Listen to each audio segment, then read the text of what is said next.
Hello guys, this is your friend Dark Fox 2.0 and we are back with a new fanfic.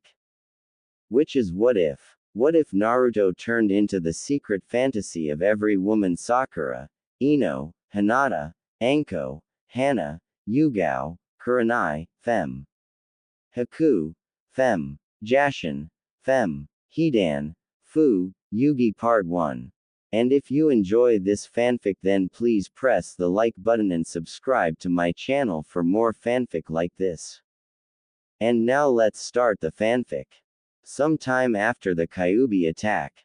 It was a clear night in Konohagakure, the shinobi village in service to the Land of Fire, one of the 5 major elemental nations ruling the large continent. Arguably the most powerful of the 5 great hidden villages, Konoha endured and survived attacks from the others and their allied minor villages in 3 separate large-scale conflicts called the Great Shinobi Wars. Even more impressive, they came out among the decisive victors in each of those wars.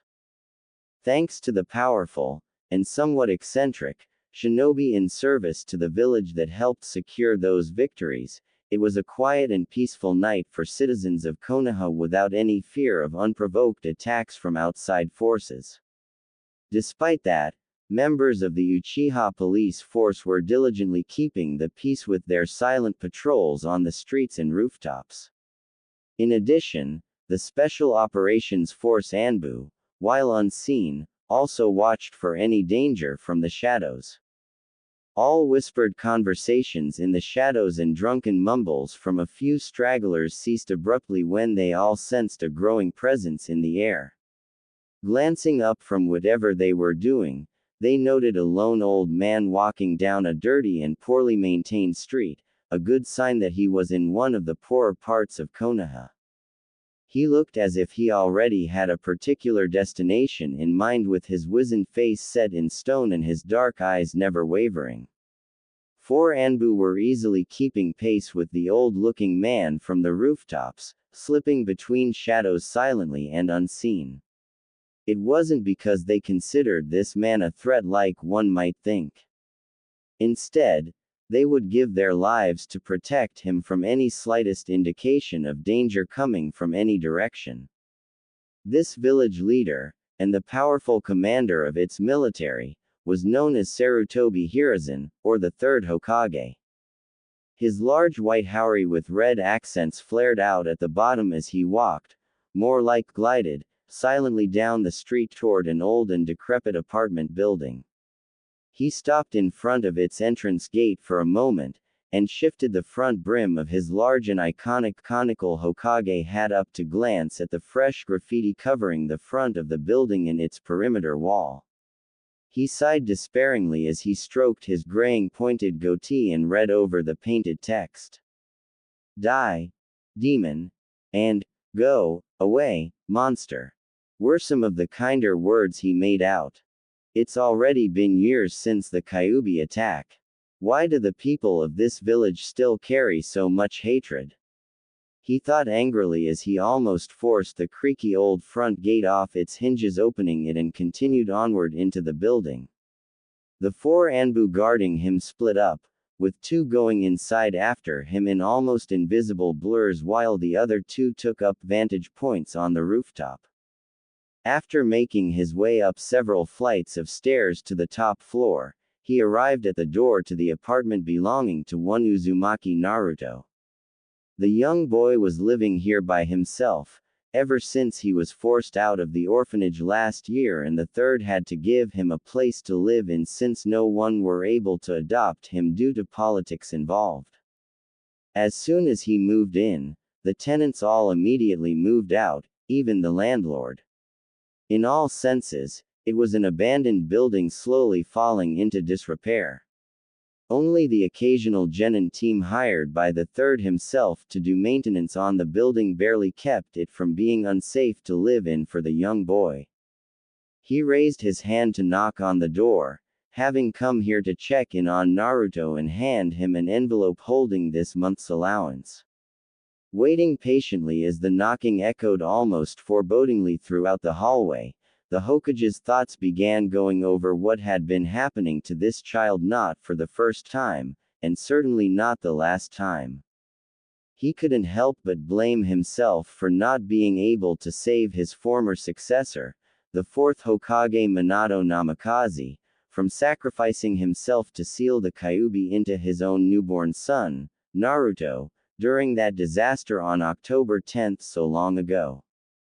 Naruto's mother, Kushina Uzumaki, who was already fatally wounded from when the Kyuubi inexplicitly broke out of her seal while giving birth, sacrificed herself holding the demon fox down with her unique chakra chain jutsu to help her husband complete the sealing process.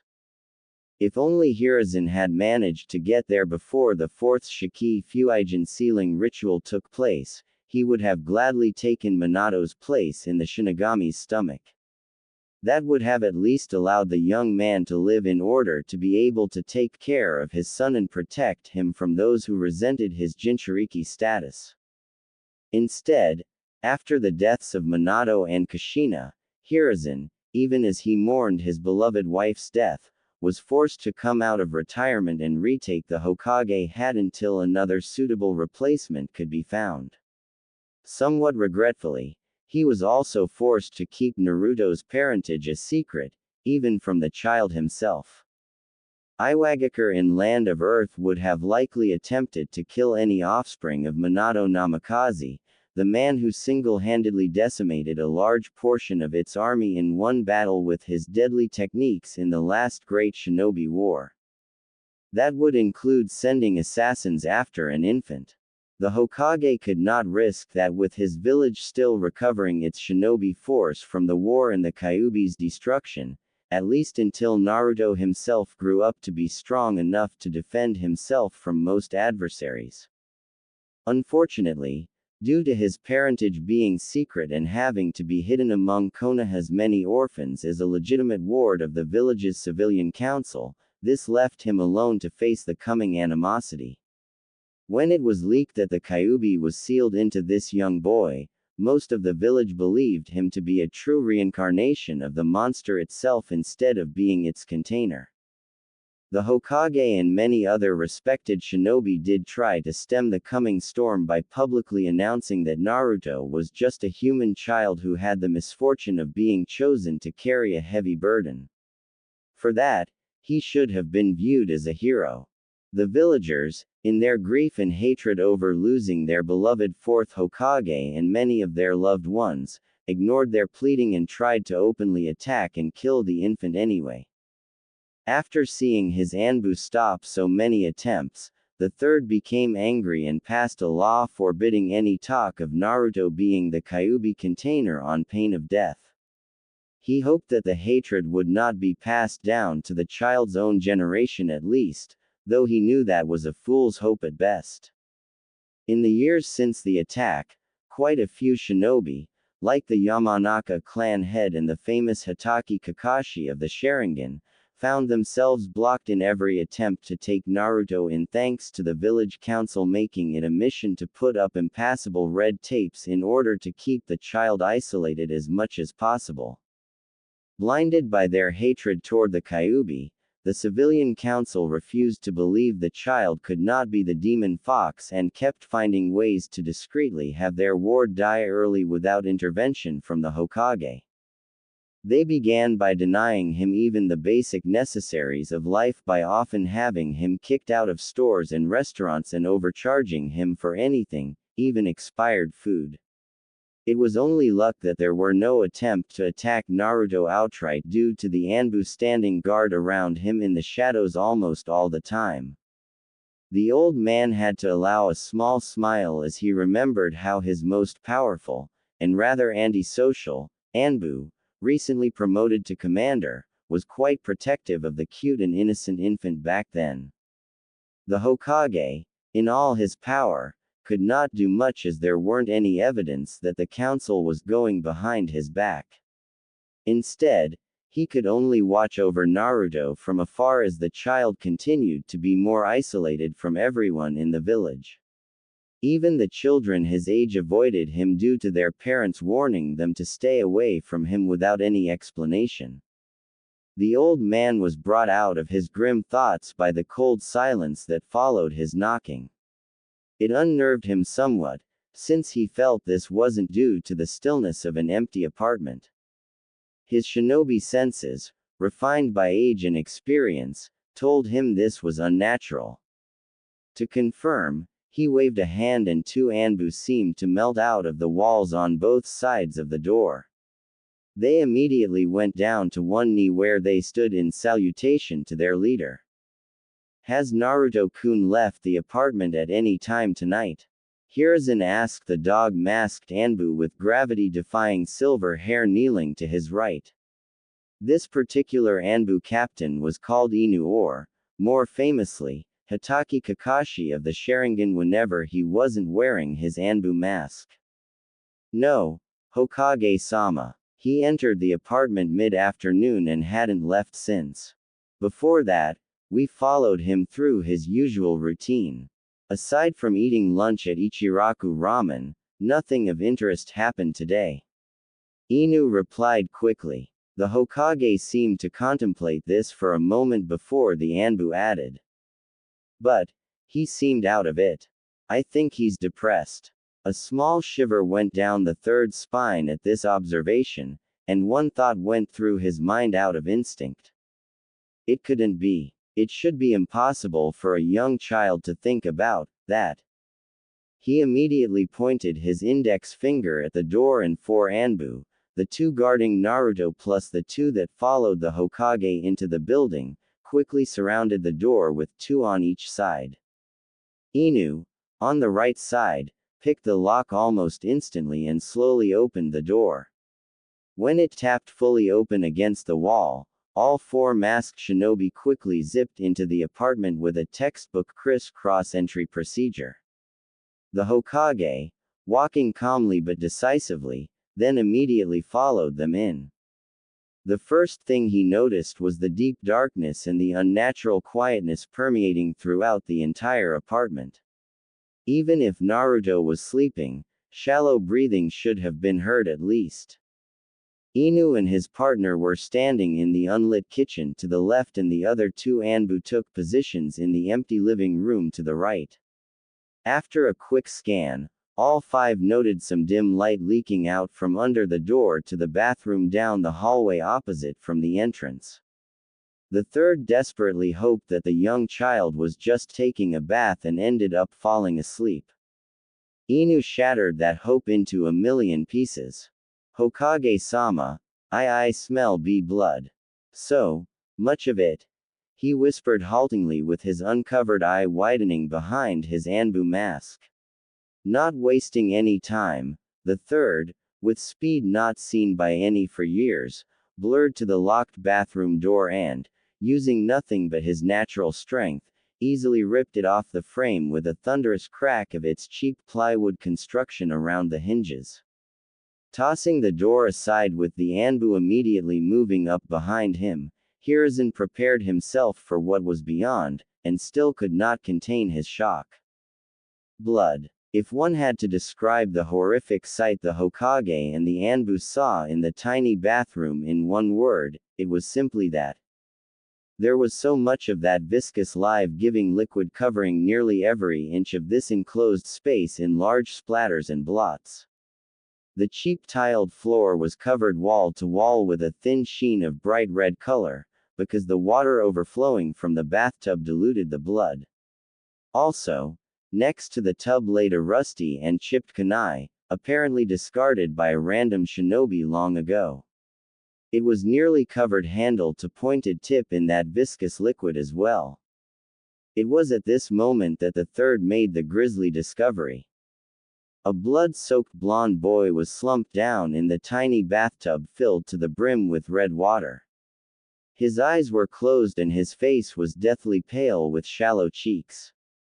His left arm was sticking out over the edge of the tub, his limp hand hovering over exactly where the rusty kunai was located. The last thing to hit everyone was the putrid metallic smell of dried blood in this tiny space. The third had to choke back some vomit, and it was only thanks to his years of seeing death and gore on the battlefield. One Anbu with him wasn't as steeled against this sight and smell, and immediately took his mask off to vomit his last meal onto the hallway floor. Inu slowly removed his mask, revealing one wide eye and his mouth obviously gaped behind his face mask. He became still and unable to speak, not believing the sight. The last two Anbu stepped back in shock and had to turn away. They were all used to seeing this kind of scenes involving adults, not a child so young like Naruto.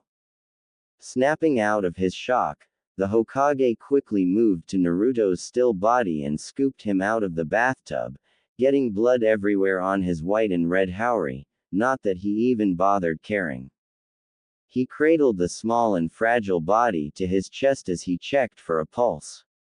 It felt like an eternity as he held his breath until he finally found one tiny heartbeat, but it was barely there. He then quickly searched for any cut on the neck or the arms to stop the bleeding. To his surprise, there were none, not even a scar. Why? A small and weak voice barely reached Hirsuan's ears. The old man immediately stopped his frantic checking and looked at Naruto's face. What he saw broke his heart. Coldness, despair, and crushing emptiness were all he saw in this child's half-open eyes. Why didn't I die? I wanted to. The pale boy managed to whisper out. Hiruzen began to tremble, and he had to allow some tears out as he clutched the fragile boy tighter to his chest. His four Anbu couldn't stand to watch this and went off to pretend to check the surroundings while dealing with their own emotions. Naruto-kun, you need to tell me why you did this, the suddenly frail old man choked out. I'm tired of not being seen. I want to exist. Naruto tiredly whispered out before breaking down sobbing softly with an anguished expression. Each rack of the boy's sobbing form was like a knife stabbing directly into Hiruzen's heart. I see cut my wrists, F4 times. Every time, I go to sleep, but I still wake up, with no C cut. It must have been the Kyuubi's chakra. How ironic. Your curse, saving your life. The Hokage thought sadly as he watched Naruto slowly fade away into unconsciousness, now completely exhausted. At this point, he finally stood up, carefully wrapped up the boy with his ruined haori, and quickly carried him out of the apartment. He then made a beeline for the hospital with his best speed, and Inu was hot on his heels while the other Anbu remained behind to clean up and try to get over what they just saw. Next day at the hospital, the Hokage marched into the front lobby of the hospital with a tall Junin by his side, both carrying grim expressions on their faces. This new man wore a regular Konoha Junin outfit, with a heavy green long-sleeved shirt and a loose red cloth vest layered over the flak vest being the only variations. The Hitai-8 was displayed on his forehead with clear pride, and he had his long dirty blonde hair tied into a high ponytail. His pale blue pupilless eyes displayed determination, but also some worry.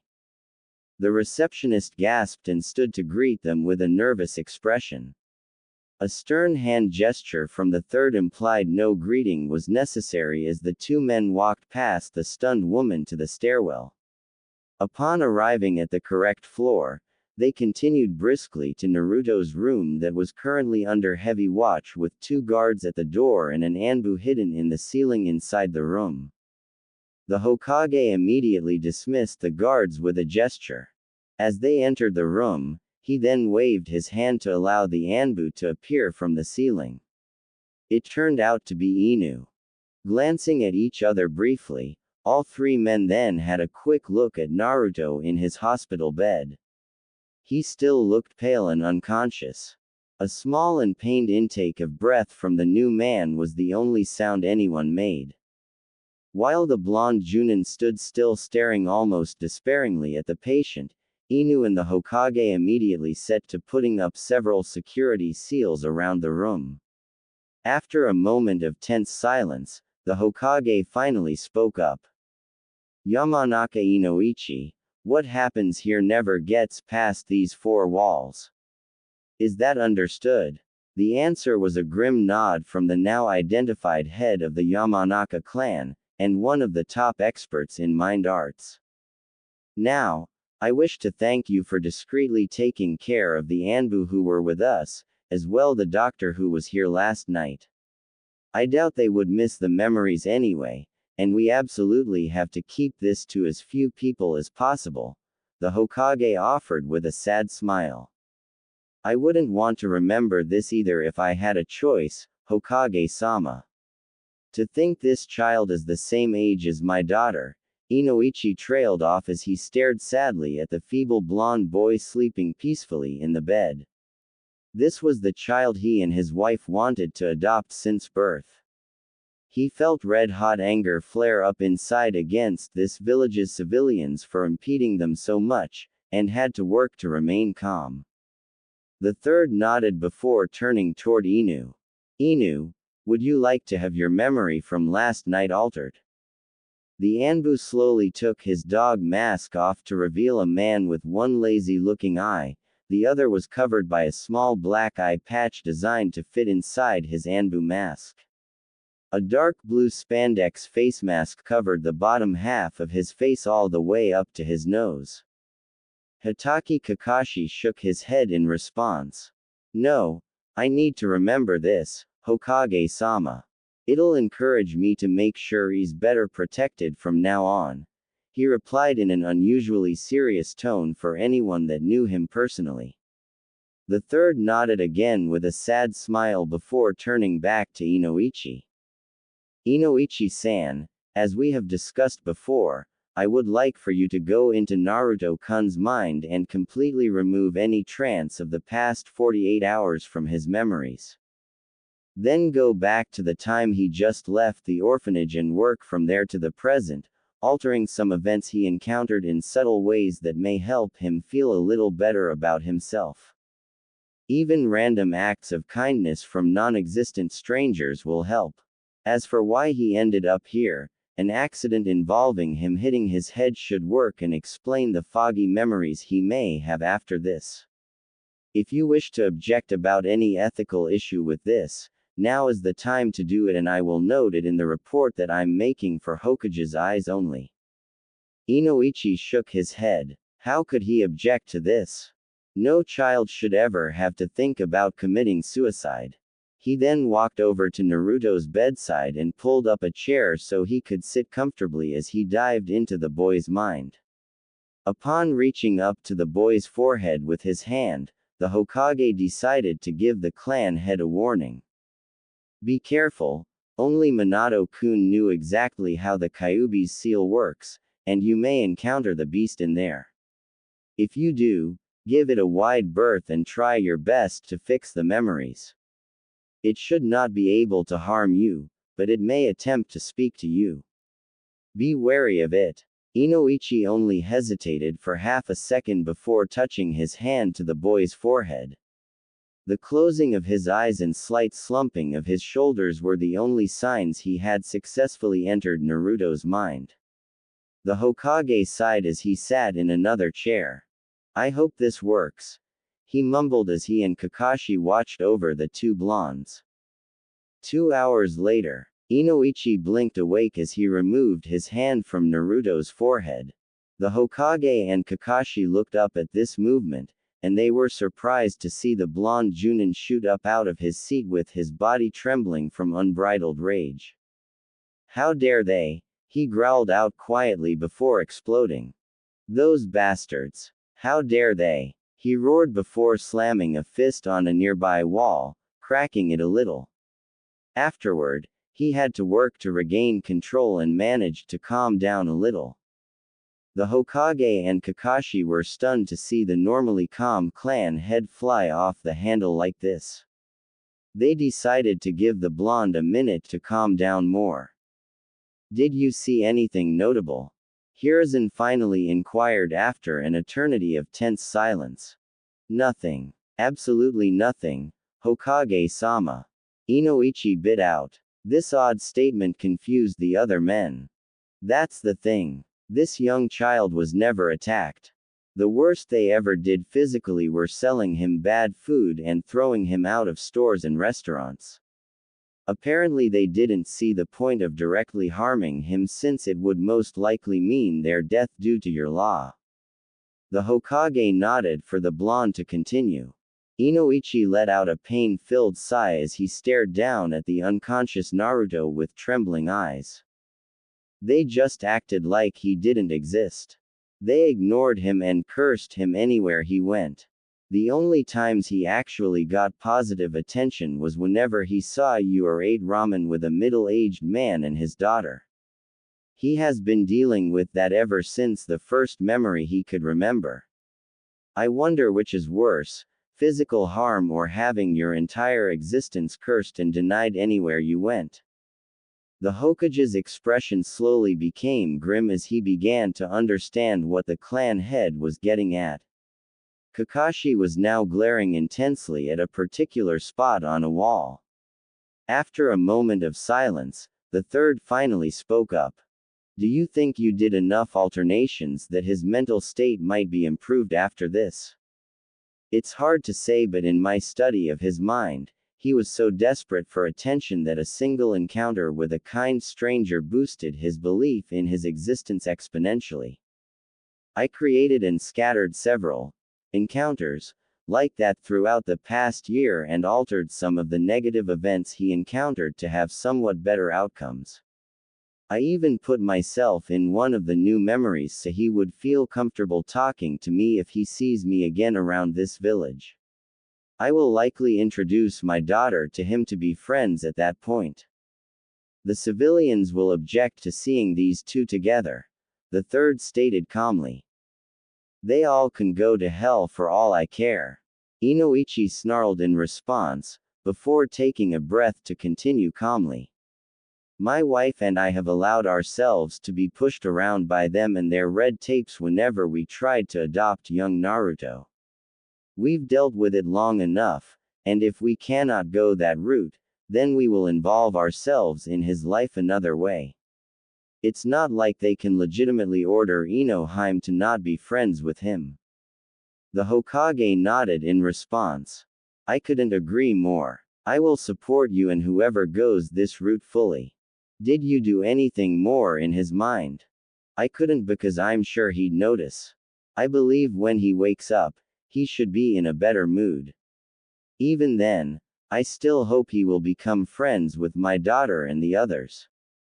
That will go a long way toward validating his belief in his existence. Inoichi spoke in an analytical tone. Very good, what about the Kyuubi? Did you encounter it? No, Hokage-sama. I easily felt its presence in the mindscape, but Naruto's memories were located far away from the Kyuubi, so I was able to work unimpeded. Inoichi replied with apparent relief. Good. The fourth did an excellent job with the seal then.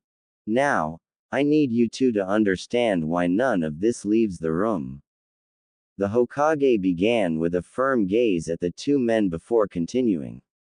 If news of this got back to those who are still angry about the Kyuubi, they will believe whatever they were doing was working and will intensify their efforts, making this worse and isolating him even more.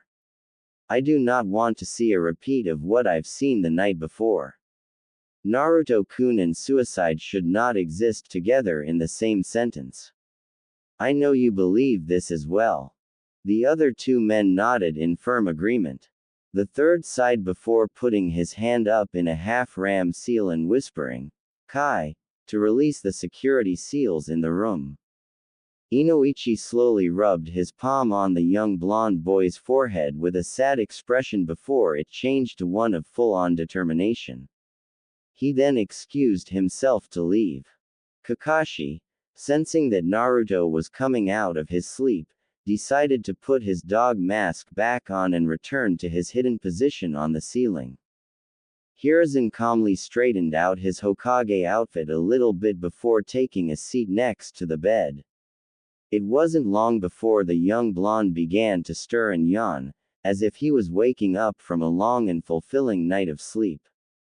The other two occupants of this room immediately noticed the changes in the little boy's cerulean blue eyes. They weren't as empty or soulless as before. They showed some of their usual brightness with some visible confusion as the boy took in his surroundings. Hokage Gigi. Naruto muttered in surprise as he saw the third and then surveyed the hospital room with a confused pout. What am I doing here?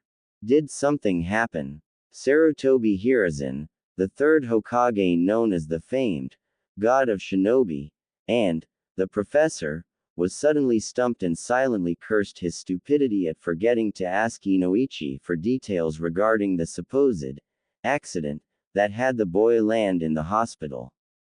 He heard the tiniest bit of snickering and glanced menacingly in the direction of the hidden Kakashi. The corners of his lips barely twitched upward when he heard a gulp. He still got it. Naruto-kun, I'm glad you're okay, and you're in the hospital. I was told you were admitted here unconscious after you hit your head. What was the last thing that you remember? He tried to fish the fake event out without suspicion. He saw Kakashi shrug and did a so gesture with his hand out the corner of his eyes. He frowned in slight offense. Maybe he should make the one-eyed Anbu a sensei for 3 brats as punishment. While the old man was contemplating unfair punishments, young Naruto was concentrating to remember what happened. I was walking through the park and I saw a girl trying to climb a tree. Naruto muttered as he continued to work through the fogginess in his head. All I could remember about her was that she had long brown hair. I didn't even see her face. I was watching her and she suddenly screamed and slipped off. I ran toward her and tried to save her. I guess I hit my head when I jumped under her because that was the last thing I remember. The Hokage nodded empathically while inside he was considering giving Inoichi more pay for this. A brown-haired girl in this village. Needle in a haystack. Still, he'd make sure the boy wouldn't needlessly look for the girl. That's right, Naruto-kun. That child and her father brought you in asking for you to be admitted. That was 2 days ago and you have been sleeping since then. That was a rather nasty lump you had on your head. The Hokage continued to spin off the event. He saw Naruto brighten up considerably at this act of kindness, which made his heart clench painfully. Just how deep was his need to be acknowledged? Is she still around? The child inquired hopefully. Unfortunately, not anymore. Hiruzen's heart almost broke at the boy's visible disappointment before he quickly continued. It turns out she's the daughter of a traveling merchant and they have left the village. She was playing in that park to pass the time while her father did some business. She did leave the staff a message to pass on to you, however. Naruto perked his head up, waiting to hear the message. She wanted to thank you for saving her, and that she hopes to see you again eventually, the Hokage said with a warm smile. Naruto's smile was enough to brighten up the room. The third saw Kakashi give a thumb up for his acting. Maybe he'd put off making the Junin a sensei for a while longer. Now, Naruto-kun, you get some rest and I have to get back to my duties. You will be released tomorrow morning. Get some sleep in the meantime, all right. The third stood up, getting ready to leave. Naruto gave an enthusiastic nod, his smile still plastered on his face as the old man stepped out and closed the door. Kakashi immediately appeared at his side. Keep an eye on Naruto-kun and let me know of any change. In the meantime, make a list of the stores and restaurants that kicked him out or overcharged him. I will personally take care of them. We're going to make sure things improve, if only a little, for him from here on, the Hokage dictated to the Anbu. The dog-masked man nodded as he took an orange book out of nowhere to begin reading it.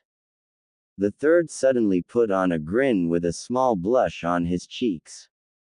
So, you get to that part with Amy-chan yet? Kakashi let out a perverted giggle. That was the best so far, Hokage-sama. I wonder how Jiraiya-sama got the research material for that.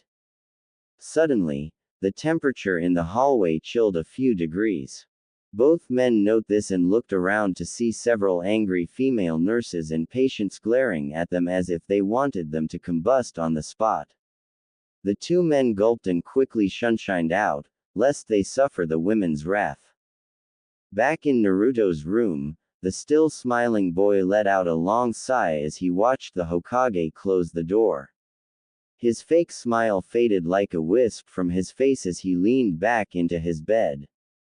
He could feel his crushing depression and shame crash over him like waves. Sorry, whatever you did in my head, I still remember everything. It didn't work in this, still hurts so much. The blonde boy trailed off, with his bright blue eyes dulling to near darkness as he curled into a ball and began shaking with silent sobs. Soon at Yamanaka Flowers, Inoichi let out a weary sigh as he took his shoes off in the entranceway of his home. A beautiful brown-haired woman with almost gem-like hazel eyes appeared to greet her husband with a chaste kiss. How was your day, darling? They called you away so suddenly. Yamanaka-kana asked with some concern at her husband's bedraggled expression. I can't tell you since Hokage-sama declared this a village secret. I'm sorry, my Hime. Kana nodded in understanding, knowing this was quite serious. Inoichi's expression then turned determined. However, whatever happened today has finally convinced me to get off my and really do something about our blonde comrade, he said resolutely. Since there were so few blondes in this village with many coming from their clan, Kana and Inoichi took to calling Uzumaki Naruto their blonde comrade. It was one of their favorite inside jokes.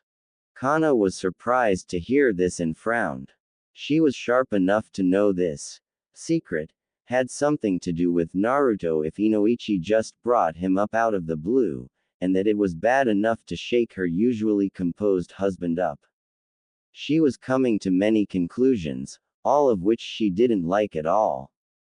How? The morons running that orphan's office have blocked us at every avenue whenever we tried to adopt him.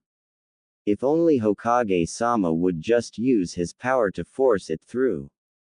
You know as well I do that if he did that, then his political enemies will use this to go to the fire daimyo and raise a stink.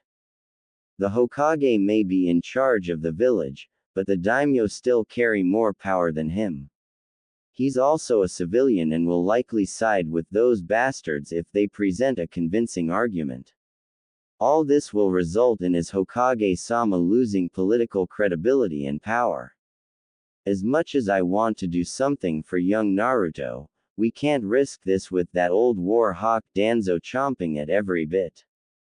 Politics. Kana spat out quietly with a nasty scowl, irritated enough to curse.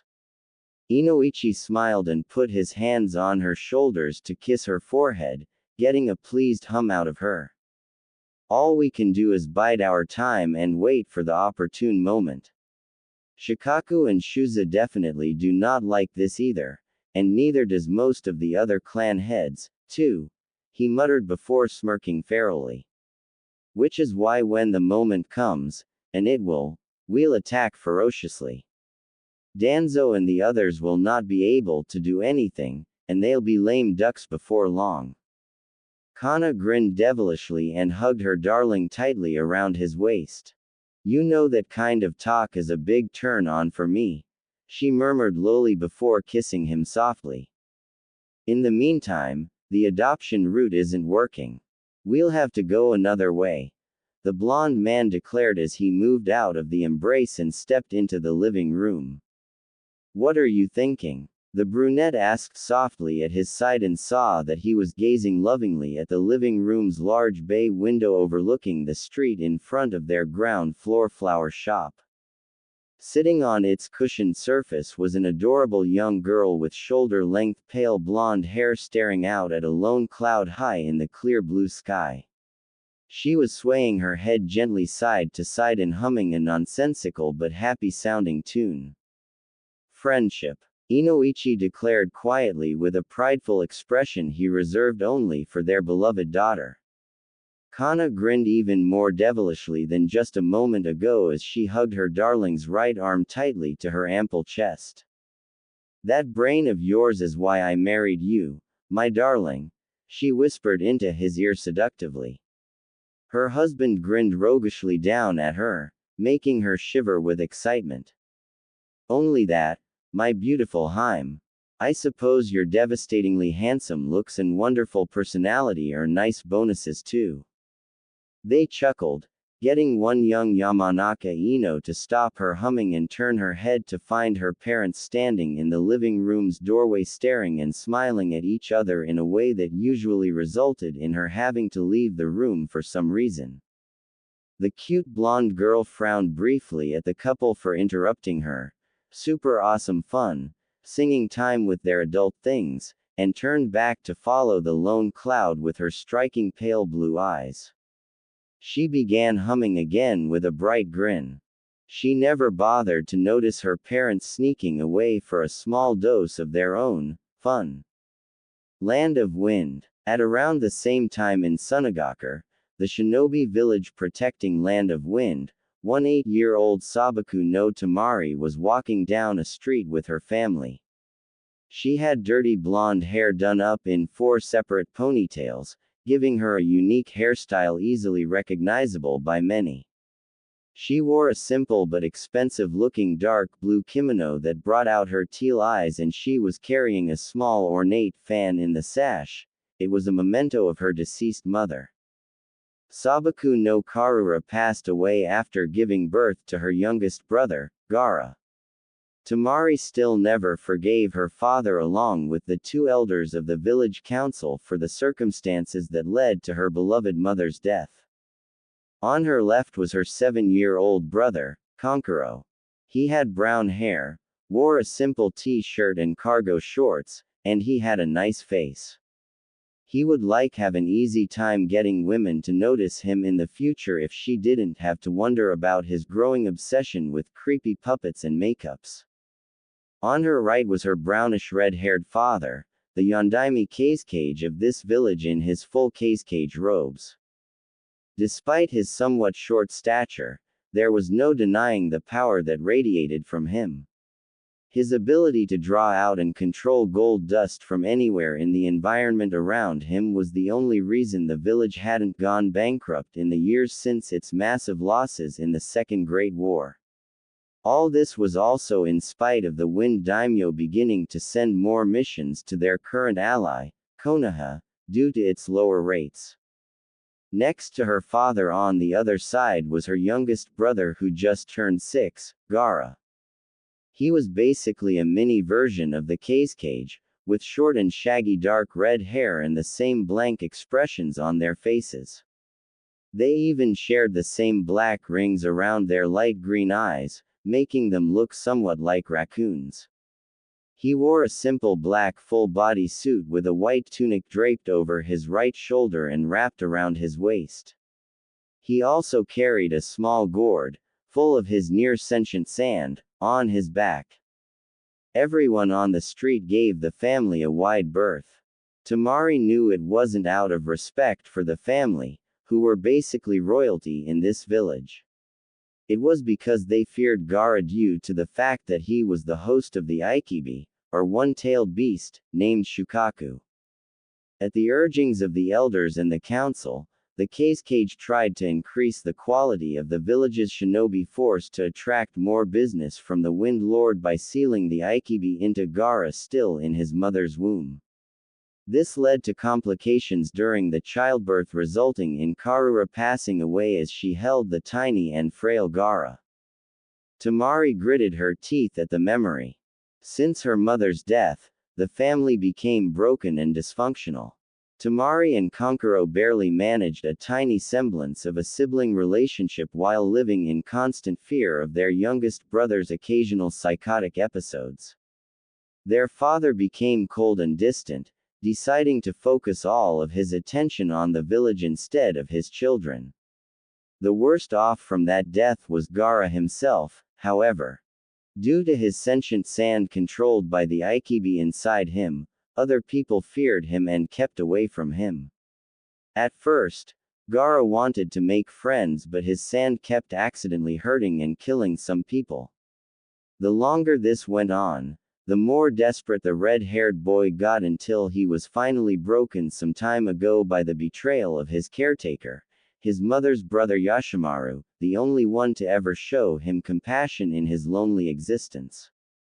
From what Tamari knew of that event, their uncle tried to kill Gaara out of revenge for his sister and, upon failing, he told the little boy that his mother hated him, cursing him throughout the childbirth until she died, and that his own father ordered the assassination attempt. That was what broke Gaara's hold on his sanity, and he had his sand crush his uncle to death.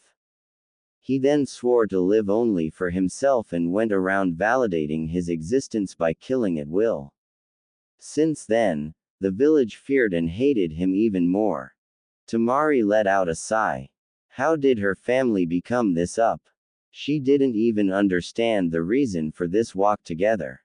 They rarely did anything remotely family-like since her mother's death. She hated her father, but wouldn't go against his wishes, so that was why she was walking among them, ignoring the villagers' stares. Out of nowhere, she heard several soft thuds. What was that? She looked to her right to see some kunais embedded into Gaara's suddenly raised sand wall, their sharp tips inches from his face. He wasn't expecting that and suddenly screamed in surprise and rage. His sand then flared up and quickly shot for a rooftop close to the Sabaku family. In response, the cage immediately shoved Tamari and Kankuro into a nook between two buildings with a muttered warning to stay there. Gaara's shrill screams continued to fill the air as everyone around them panicked and immediately retreated into their buildings or hiding spots.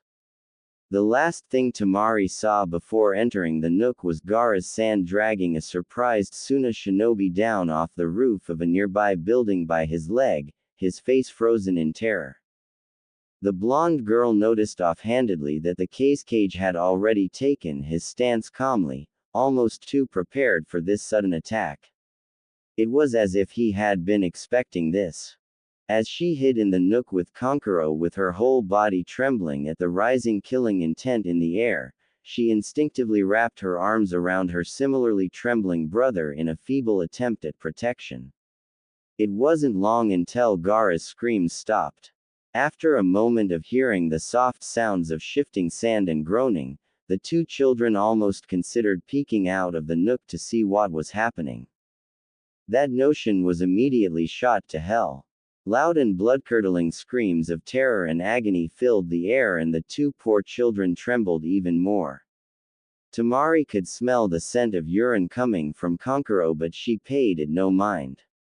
She wouldn't blame him since she was about to piss herself in terror too. Suddenly a sickening ripping sound was heard even over the shrill screaming, and there was a wet thump somewhere. One more incident of such disgusting noise followed another few seconds later.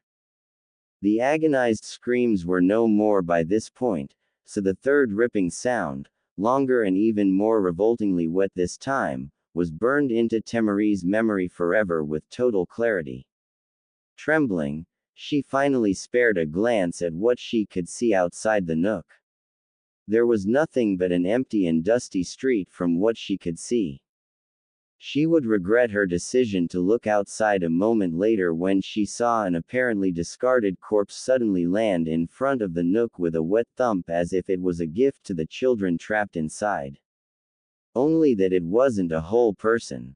His left arm was missing, leaving behind a bloody socket, and his body was ripped in half at the waist, allowing her to see the inside spilling out. She also easily noted his spinal cord with some tendrils of nerves sticking out at its torn end, as if they were searching for the other half of the body. Despite this being only a half of the body, there was so much dark red blood pooling under the remains, soaking into the dusty dirt covering the street. However, the most horrific thing she saw was the frozen look of terror on his face with sand dribbling out of his wide-open mouth and nostrils, as if he had seen pure evil itself.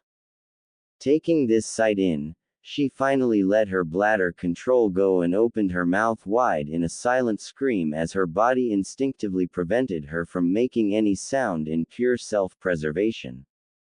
The last things she remembered before fainting due to the stress of this horror were seeing the glitter of gold dust floating from the ground as her father apparently prepared to subdue Gaara. The last thing she heard in the darkness enveloping her somewhat lovingly was her youngest brother's insane cackling. Somewhere in an abandoned laboratory in Land of the Sea. Oi! Dadar, okay. Wake! Was all the 12-year-old Mitarashi Anko heard through the fogginess of her consciousness as she slowly woke up. She felt some light slapping on her right cheek. Her light brown eyes hurt as she opened them slowly to see a dim light directly overhead. She could barely make out two moving outlines at her sides. Wah! Was all she could manage to say before she was struck silent by her sudden inability to move her limbs. Don't worry, we'll get you out of this. Just remain calm. One of the two outlines spoke in a soft feminine voice. Why should we? She's that traitor's whore, we should just cut her throat and be done with it. The other outline growled in an angry male voice before the female hushed him harshly. Wait, what? Where's Sensei? Last thing I remember was when I was leaving with him on our training trip. Anko thought as she tried to get up again only to be restrained by something. She shifted her head down for a look at her body. What she saw shocked her so much she shrieked loudly. She found herself completely and strapped to a cold metal table, her arms and legs restrained in a spread eagle fashion. She panicked as she strained and failed to cover herself up instinctively. So complete was her terror that she failed to notice that her body looked more grown up compared to when she left with her sensei. Get her something to cover up now. The female outline hissed at her male counterpart. Why should a traitor care about her mod? Was all the man retorted before the female struck him hard on his masked face. It was a thunderous crack echoing through the large room, and it actually made Anko pause briefly in her struggling. That was an order. Is that understood? The female's whisper was low and deadly. Obviously the male outline responded with a nod since the woman continued even when Anko didn't hear any vocal reply. After you find something for her, do not say a single word for the rest of this mission or I will have you up on insubordination. The female ground out through gritted teeth over the young girl's continued whimpering. The stunned male silently bowed and left Anko's line of sight. The young girl continued to whimper and struggle at the restraints even as the female-voiced outline tried to shush her gently while working to free her. After a long minute of struggling, Anko was finally freed of her restraints. She then immediately curled up into a fetal ball and began to sob loudly with the female outline trying to soothe her with a gentle hand on her back. At this point, the male returned with an old discarded blanket found somewhere else in the lab. He then quickly left the immediate area to stand guard while his female squad leader spoke to the young girl. After what seemed to be hours, but actually just a few minutes of crying, the purple-haired girl finally regained her composure somewhat and stopped trembling, feeling less exposed with the blanket covering her. She slowly sat up to take a glance around and saw that she was in a large experiment room, apparently abandoned if papers strewn about and missing equipment were any indication. Even in the dim lighting, she could make out 9 other tables just like the one she was found lying on, and each had a corpse strapped to it. All of them apparently died not too long ago and were beginning to show effects of decomposition. Was she the only one who survived whatever experimentation she went through? If that was the case, why was she left behind? Her eyes finally adjusted to the dim light and she took a good look at her female rescuer. Her savior turned out to be a Konoha Anbu. The taller masked woman was wearing a dark blue armored and sleeveless outfit, showing her bare upper arms with a tattoo on each shoulder denoting her as an Anbu and a captain of a squad respectively. She had beautiful long purple hair somewhat lighter in hue compared to her own purple hair. Finally, Anko noted this Anbu's mask to be shaped and painted like a cat's face. She took a shuddering breath, resolving to figure out what happened to her. Neko-san, I don't know what's going on. Where am I? Anko forced the words out of her throat, hoarse and dry from her panic a few minutes ago. The cat-masked Anbu seemed to take a moment to consider her response. Before we start on that, I need you to answer a couple questions honestly. I'm afraid what you say now will affect what's going to happen to you from here on. I hope for your sake that you're innocent in this whole thing, she began in an even tone. Anko grew more confused but nodded anyway. First, what is your name and age? Mitarashi Anko. I'm 9. Anko stated quickly, and the older woman was taken aback at that reply. She already knew who this girl was, so no surprise there. However, Anko definitely did not have the body of a 9-year-old from what she glimpsed earlier. This girl had already begun developing her bust and hips, plus there was an odd mark on the left side her neck. However, the Anbu didn't sense any sign of lying. Okay, Anko-chan, what was the last thing you remember? She inquired, trepidation clear in her voice. I was on the road with Orochimaru-sensei. We just left Konoha in the middle of the night a few days ago. Neko was absolutely stunned to hear this. If this was true, this meant that this girl had the last 3 years of her life wiped out. She had to ask one more question and she'd decide if she would have to kill this young girl right now, or take her back to Konoha for more questions. When you left, did Orochimaru ever say anything about why he was suddenly leaving? We know it was a last-minute departure. Did you get an explanation? She asked with a slight edge in her voice as she subconsciously slipped her right hand into her leg holster for a kunai. Anko was puzzled at the lack of honorific for her sensei but paid it no mind. Sensei said that he was taking me with him on a long-term training trip and told me we were leaving at that time because he just felt like it. It was typical of him, so I didn't think much of it. Why do you ask? Did something happen to Sensei? Has he been captured and experimented on too? Sensing no malice from Anko as she heard genuine concern in these rapid questions, the Anbu let out a silent sigh of relief and moved her hand away from the kunai to put it on one of the young girl's hands. Anko-chan, I'm sorry, but there's no easy way to say this and I'm just going to let it all out now. You'll learn more about this while we escort you back to Konoha. The night you left with Orochimaru, he betrayed the village.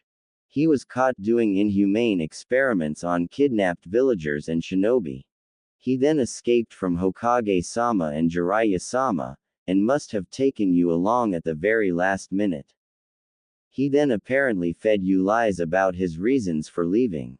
If you had admitted knowing about his betrayal at any point up till now, I'd have killed you right now for treason instead of simply questioning you. The cat-masked Anbu spoke, her heart breaking as she watched the young teen's face change from confusion to shock, then to absolute betrayal. She had to continue before she lost her resolve.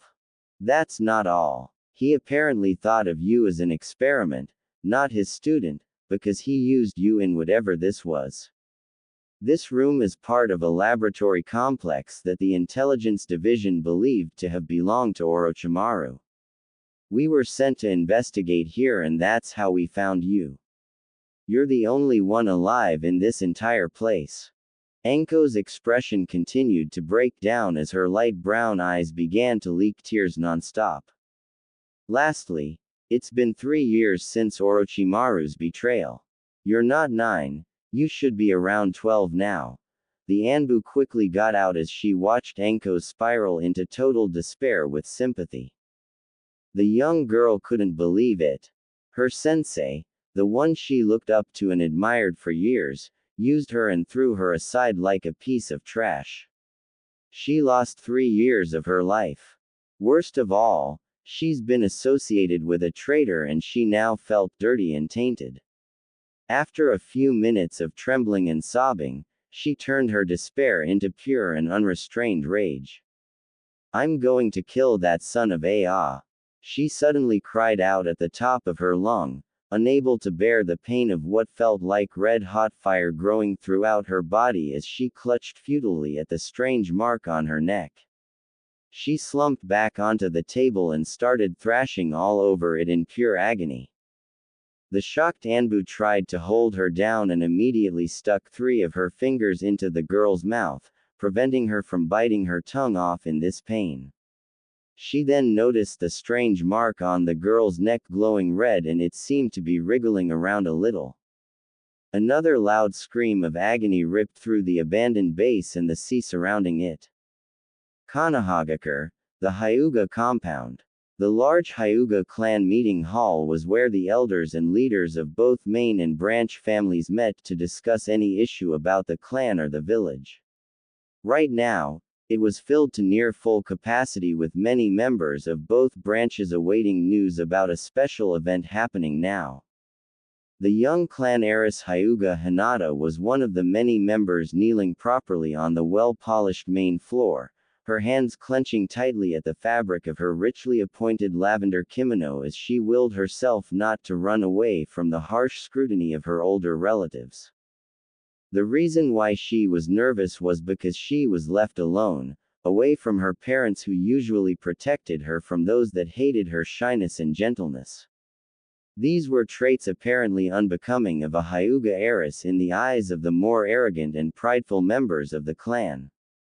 Ever since Hinata was born, all she knew was scorn from most of the clan's main branch for her kind nature. All Hyuga clan members were supposed to be strong and take pride in their clan being arguably the most powerful in the village, always competing with the Uchiha clan for that position. The fact that she hadn't shown the required amount of clan pride was a point of offense for the older Hyugas. Instead, she preferred to see herself as equals with others, including the branch members. This was a sore subject for many, especially when a branded branch member named Neji was clearly the clan's rising prodigy, not her or any one of the other main branch members. Meanwhile, the Uchiha clan head Fugaku already had a talented child in Itachi, who was just promoted to Anbu at age 10 and would make captain rank before long. The only solace Hinata got from the constant harassment by the entire clan she might be in charge of one day was her mother and father. Her mother loved her unconditionally and allowed her to be who she wanted to be. Her father, while stern in public, cared for her deeply and refused to take the elders' negative words about her to heart. She believed that she would survive even the most horrid treatment as long as she had the love and support of her parents. This day was grating on her already low self-confidence, however. Who knows, maybe this new child will replace that weak girl and we can finally have a proper heiress. She'll be branded and thrown in with the branch members she apparently adores so much. One elder was overheard speaking somewhat loudly. Several branch members in earshot, including young Neji and his father, frowned. This cruel banter was only a small part of all Hinata had to hear throughout the day, and her resolve was starting to break. However, she had to remain strong for her parents, who were currently occupied with giving birth to a new child. She knew she would be rewarded for her perseverance with having a younger sister to love and grow up with. She also hoped the bleak news about her beloved mother's condition would improve soon. Finally, after what seemed like eternity, the main doors to the meeting hall slowly opened to reveal one Hyuga Hiyashi, Hinata's father. The entire hall fell silent with his presence, since being the powerful head of the clan demanded that respect. Hinata almost jumped up in delight, and had to work to keep her composure as a proper Hyuga in front of the others. Any hope of this being a happy occasion was shattered when she saw something wrong in his grim expression. It can't be, oh, please don't let it be true. Hiyashi was feeling numb and broken on the inside, despite keeping up the charade of a powerful man on the outside. He had known that there would be complications with this childbirth due to forewarnings by many doctors, and were prepared for whatever could happen. However, he hoped with every fiber of his being that his beloved wife would survive the childbirth and they would be welcoming a healthy baby girl into this world together. The baby, now named Hanabi, did survive and was in perfect health. However, Hyuga Hitomi did not live through the process. Hiyashi had to allow himself a long few minutes to shed his tears over his wife's covered body and regain his composure. It would not do him any good to look weak in front of the other main branch members, now that he needed to be stronger than ever for his two beloved daughters. Sometimes he wondered if he was truly in control of the clan, rather than the elders who tried to run things from behind the scene. As he stood in the doorway, he spared a glance at his eldest daughter and his resolve almost shattered into a million pieces as he watched the painful realization slowly creep up on her face with her pale lavender-tinted eyes widening and becoming watery. However, she hadn't allowed any tear to escape yet. He would have been proud of her for being able to keep up a strong appearance this long if the situation didn't require the opposite reaction in his opinion, which was to let it all out and fall into a sobbing heap. He would allow her that chance soon. I bring you mixed news. We have given birth to a very healthy infant. Our newest daughter's eyes are excellent and she will be a strong member of this clan. She shall be called Hanabi, and it is my hope that this clan will help her grow into an outstanding individual. The clan head spoke with a hint of fatherly pride, but there was no happiness in his voice. No one in the room had said anything or moved to congratulate him. They were obviously sensing there was more to this. He continued. However, due to complications during childbirth, my wife Hyuga Hitomi passed away peacefully in her sleep just after she had enough time to hold Hanabi in her arms and name her. The room remained deathly silent. Only one sound could be heard, and it was coming from Hinata. She was slowly grinding her teeth with trembling eyes, and her hands were now clutching desperately at the fabric of her kimono as she was trying to keep her composure for a while longer. With this sad news, there will be no celebration and I wish to retire with my daughters to our house to grieve in privacy for the rest of the day. Hiyashi finished with a tone that left no room for objections. He gestured for Hinata to rise from her kneeling position and allowed her to walk past him as he closed the doors. The entire room then broke into whispers. My daughter, you may go ahead. I will retrieve your new sister and join you soon. Hiyashi spoke with as much affection he could spare in his tone. Hinata did not object as they split up, and she quickly picked up her pace toward their house. Hiyashi arrived a few minutes later with a tiny bundle in his arms to hear loud sobs and wails filling the house's common area. After a brief second of searching, he found his eldest daughter kneeling on the floor by the living room table. Her head was buried in her arms resting on top of it as she continued to cry loudly, her tears wetting her kimono that became loose and disheveled from apparently running the rest of the way here. As if sensing the mood, the little bundle in Hiyashi's arms named Hanabi began to wail loudly too. Sighing painfully, the father of two could do nothing but take his seat by Hinata with a soothing hand on her back as he allowed a few tears to run down his cheeks as well. Uzumaki Naruto, 8 years old, was taking a leisurely walk through the quiet walkways of the clans district, admiring the beautiful full moon in all its glory on this night. He was heading home to his crappy apartment from the Nara compound, the residence of one of his close friends, Nara Shikamaru. He had been invited over for dinner with the Naras and to play several shogi matches afterward with the pineapple-haired young heir. The blonde found it hilarious to see his incredibly lazy friend, a bona fide genius, be both fascinated and frustrated by his unconventional tactics, even though he ended up losing each match anyway. He considered it a victory on his part if he forced the pineapple-haired lazy to take his famous thinking pose, in which he sat still with eyes closed and his hands together in an odd gesture, during the match. Smiling fondly at the memory of Shikamaru, Naruto wondered how he managed to turn his life around quickly and made friends so soon after that fateful night. Despite Inoichi's best efforts, he still remembered everything, every drop of spraying blood, the sound of his wrist tearing open with the jagged blade of the rusty and discarded kunai he found in an alley, and his surrogate grandfather crying over his bloodied body.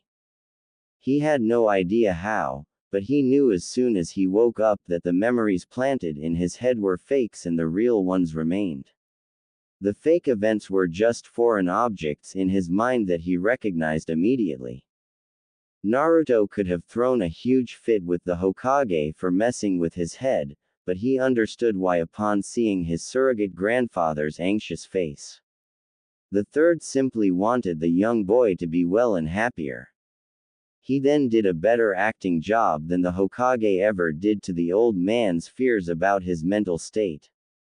After the third left the room, Naruto then spent all day in the hospital bed thinking about what happened the night before, and decided to push down the pain and loneliness just a while longer for his surrogate grandfather's sake. The crushing depression he felt about what he attempted didn't make that decision easy, though. He wondered how to even begin, and it wasn't long until he remembered that tall and blonde ponytailed man he saw in his fake memories. It was soon after he was released that he ran into the same man around the village and found his name to be Yamanaka Inoichi. He was then quickly introduced to the man's daughter. Yamanaka Ino became quite important to him quickly. In fact, he honestly thought he would have gone back to try to finish the job for the final time if he hadn't met her just in time. It also probably helped his fragile mental state at that time that he developed a small crush on her because he enjoyed her genuine cheerfulness and playful nature compared to the fake smiles he used to display in the past. They became fast friends and he was introduced soon after to Shikamaru and the eternally jolly, as long as the word fat wasn't heard, Akamichi Choji. The four of them got along great even though they annoyed each other with Ino's bossiness, Shikamaru's laziness, Choji's over-the-top gentleness, and Naruto's pranks. He remembered being scared out of his wits when he was first invited over for dinner with the three clans when they gathered for their bi-monthly dinner party. After some prodding from his friends, and Ino's use of force, he finally relented to the invitation. To say it was an eye-opening experience to eat dinner with other friendly people was as much an understatement as saying one Hatake Kakashi liked porn a tiny bit. Naruto's social ineptness, especially his poor table manners, endeared him to the clans, and they took it upon themselves to beat some etiquettes and common senses about society into him whenever he came for over with any of his friends. Yamanaka matriarch Hana and Nara matriarch Yoshino especially made sure he was well educated, much to his hidden chagrin. Choji's clan at least made sure he was well fed. Thanks to their hard work, he turned out to be a genuinely bright and friendly individual who had no issue with anyone as long as they didn't cause him any trouble. In the years since meeting those three kids and their clans, the blonde's quality of life improved considerably and he found himself genuinely happy these days, despite still enduring the hatred of most of the village.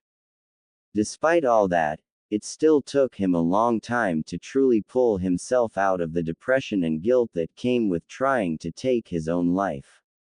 But he felt lately that part of his life was finally over, and he could say that awful memory was just that, a memory, and he honestly could not imagine why he even considered it in the first place. To think, all it took was a curious girl declaring, "Let's play," to pull him from the very edge of the abyss. Pulling himself out of his thoughts, Naruto noticed he was near the Hyuga compound and gulped loudly. He never liked the entrance guard's white pupil-less eyes following his every movement as he walked past, stony expressions seemingly forever chiseled onto their faces. He wondered if the cute girl he met earlier in the year lived inside this compound. 3 months ago, Naruto grunted loudly as he found himself tackled to the dusty ground of the neighborhood playground by an overenthusiastic Ino as she made to tag him. "Ow, take it easy on me, Ino-chan. Where in the rules did it say it was okay for you to tackle someone in the middle of a simple game of tag?" He yelled from under his friend's weight. Ino smirked as she stood and smoothed over her shoulder-length platinum blonde hair to make it less disheveled. She was wearing a purple t-shirt with white capris. "Where in the rules did it say it wasn't allowed?" She shot back impishly as she lightly dusted herself off. Naruto had no retort for that and resorted to annoyed murmurings about new rule forbidding Ino-chan from ever playing. His fellow blonde just giggled cutely before she noticed the time, and it was getting late. "Naruto, I have to get home to help mommy out. You gonna be okay?" She got a bright smile and a nod from the blonde prankster, and then left after a quick hug goodbye. When she disappeared, Naruto let out a sigh with a small blush as he remained unable to contemplate just what the cute blonde girl was to him exactly. He knew they were friends for certain, but he also felt slightly closer to her than he was with their two male friends. He hoped he'd get answers one day, if they ever came. "I guess I'll go home and treat myself to some ramen cups." "Wait, that's not so bad," he exclaimed with a picture of a ramen cup in each eye and drool coming out a corner of his mouth as he realized this lucky development. Before he left the playground though, he heard scuffling in the bushes nearby. Curious, he decided to check out the disturbance and stepped carefully into the bushes. As he got closer, he heard several boys' boisterous voices and a whisper-quiet girl's frightened voice. Forcing his way through the leaves, he stumbled upon a group of 3 boys ganging up on a small and timid girl with short indigo hair. He saw that she was wearing a simple black training outfit and was quite cute, but what his eyes quickly locked onto were her beautiful white eyes tinted with a hint of lavender. They were wide and trembling with fear. All of her would-be bullies turned to the new annoyance. "What? Don't bother us and beat it, shrimp. We're just asking this prissy Hyuga why she thought her clan is superior over the rest of us." The largest of the 3 boys tried to dismiss Naruto with a lazy wave. The blonde would have none of that, and he sure as hell wasn't going to take having his height be made fun of. He let out a battle cry and launched into the group, smashing a fist into the nose of the apparent leader.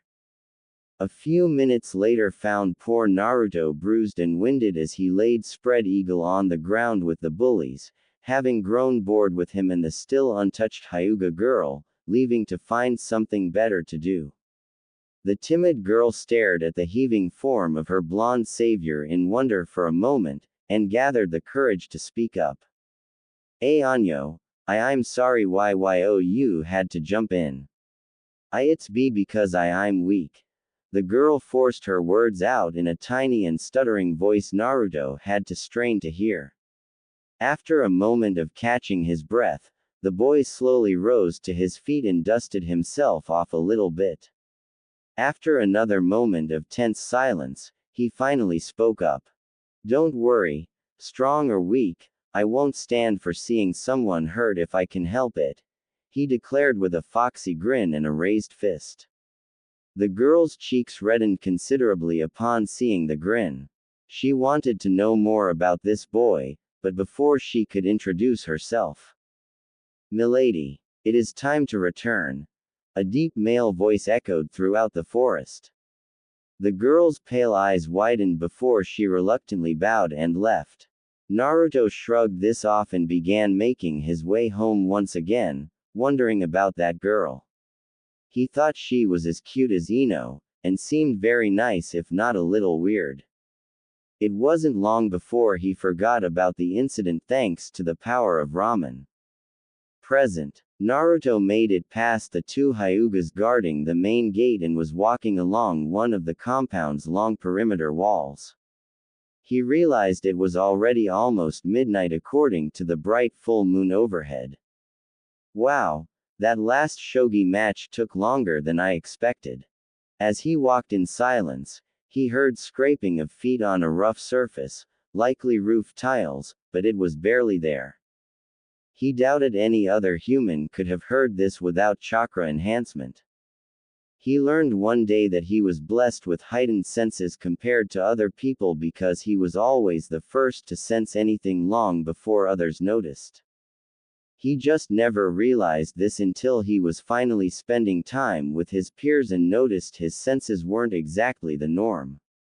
He also discovered at the same time that his sense of smell was about as good as a normal dog's, which he made use of this moment with a breeze blowing over him from the compound.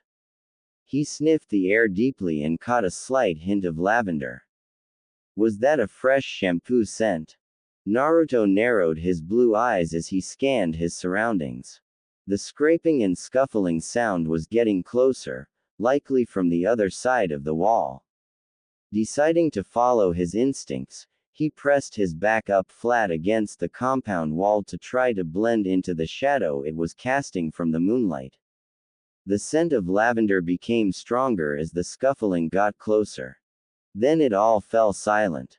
A long minute of waiting followed with thick and stuffy tension filling the night air as Naruto rapidly shifted his eyes right and left down the length of the wall on either side. Finally, he heard a light thump as a pair of feet carefully landed onto the street from the top of the wall, and it was like an explosive tag going off right next to him since he was concentrating so hard on his hearing. He held back a pained gasp and an impulse to jump in surprise as he snapped his head to his right and glimpsed a tall figure clad entirely in a black stealth outfit. His body shifted into a ready state as his eyes searched the figure and zeroed in on a small bundle in the figure's left arm. He noted right away that it was a little girl in a white nightgown, and she was tied up tightly and gagged. Her lavender-tinted eyes were wide open with helpless terror. Few minutes ago in Hinata's bedroom, Hyuga Hinata was glad for this kind of day, a day in which the entire clan was busy entertaining a diplomat from the land of lightning's Kumogakure. Earlier in the day, the diplomats signed a tentative peace agreement with Konohagakure to help each other in certain aspects like aids, sharing some missions, and making some military concessions. That kind of dinner event kept the clan busy with preparations. A busy clan then would not harass Hinata as much, so she relished these days, which were still too few and far in between for her liking. The only things she had to worry about this day were to dress up formally, keep silent, and be composed at the large dining table, and that was it. After she took her bath with Hanabi, she put her younger sister to bed before slipping into her own futon. Her heavy eyelids began to droop, with her last thoughts being of that blonde-haired boy with the gorgeous blue eyes, cute whisker marks, and that heart-stopping grin. The next moment, her pale eyes snapped wide open as she felt a rough hand cover her mouth and a sharp blade against her neck. She stared right up at the face of a large black-clad man and saw the clear message in his cold and dark eyes.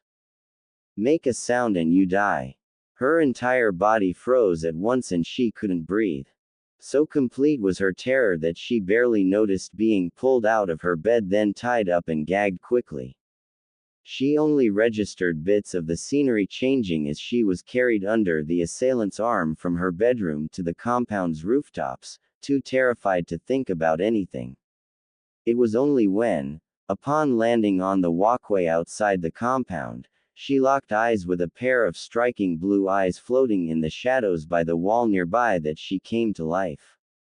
They widened in surprise and shone brightly in the moonlight, and she knew they were the same eyes she daydreamed about only a moment ago.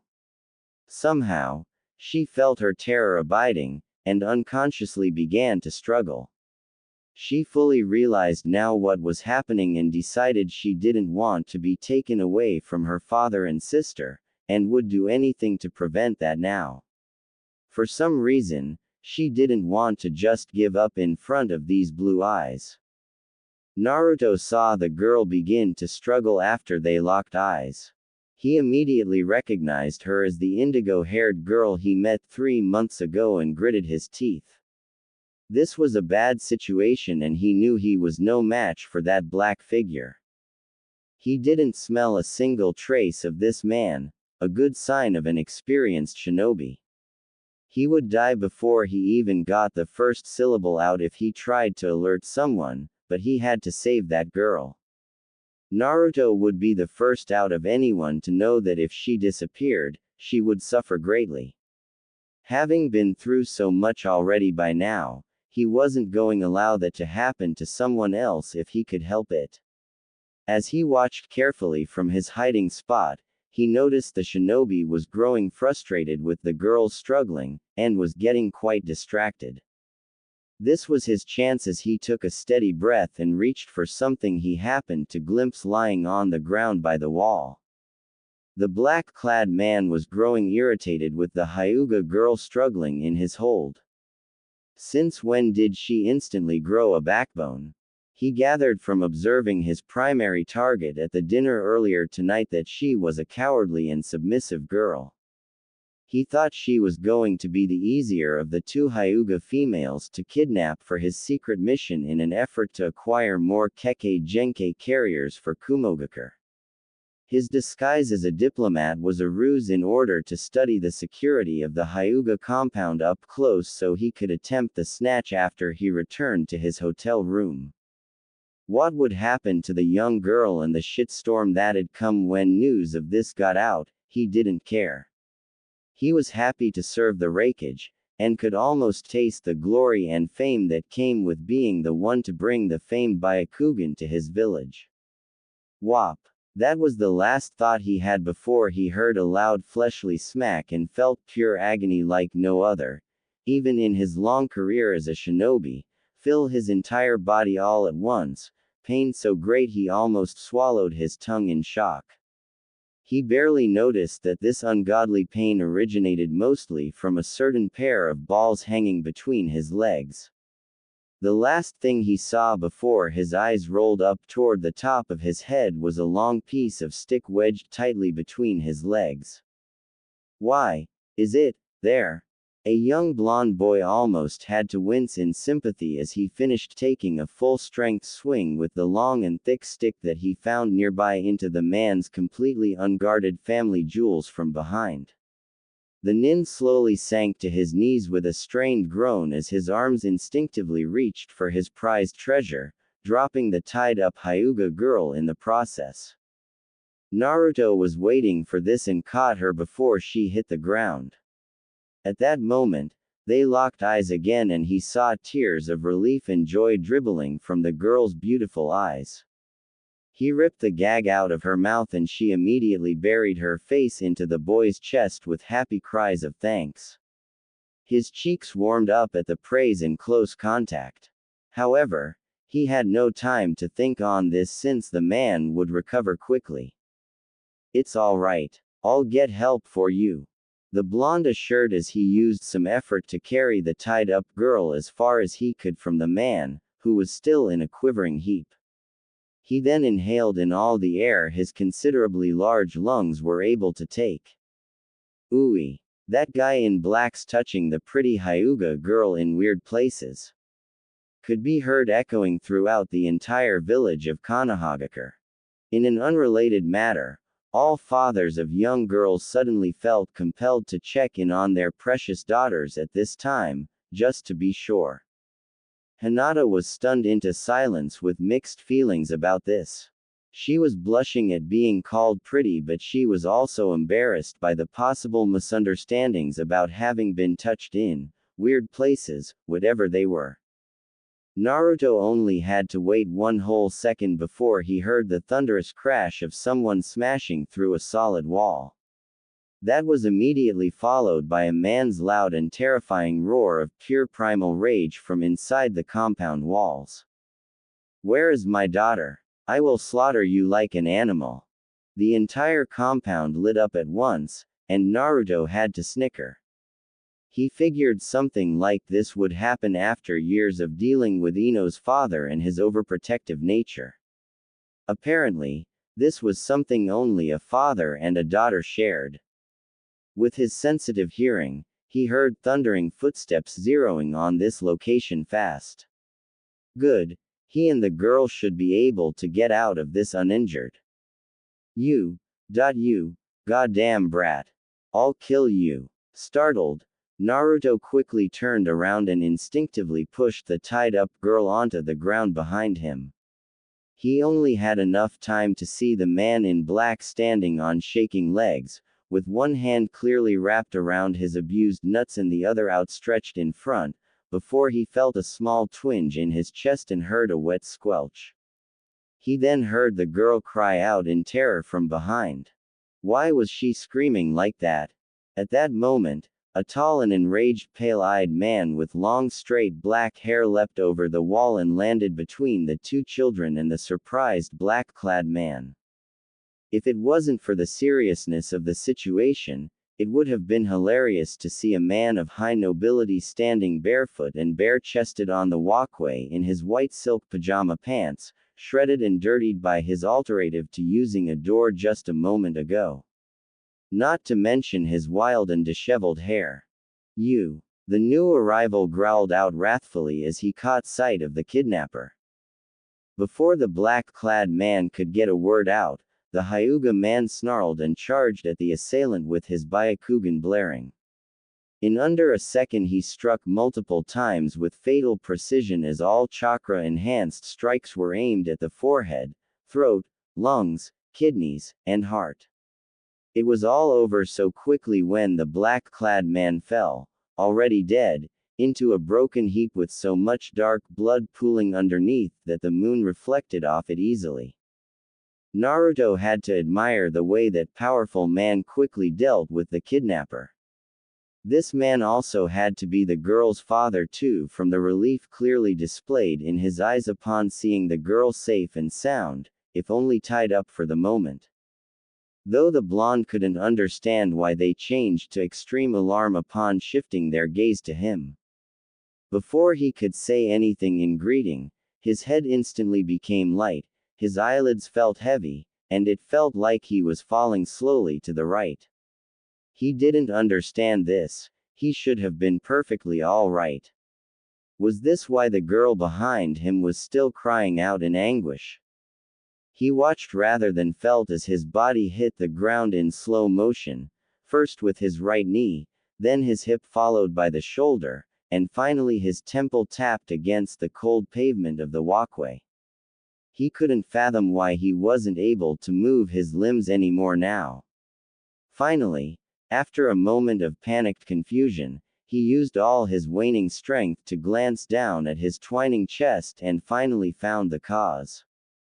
A small kunai was embedded into the very center of it, almost up to the handle, courtesy of the black-clad man before his brutal death. It was this damn thing. I need to pull it out, he thought, clearly going into total shock. But no matter what he tried, he couldn't muster the strength to move even a finger.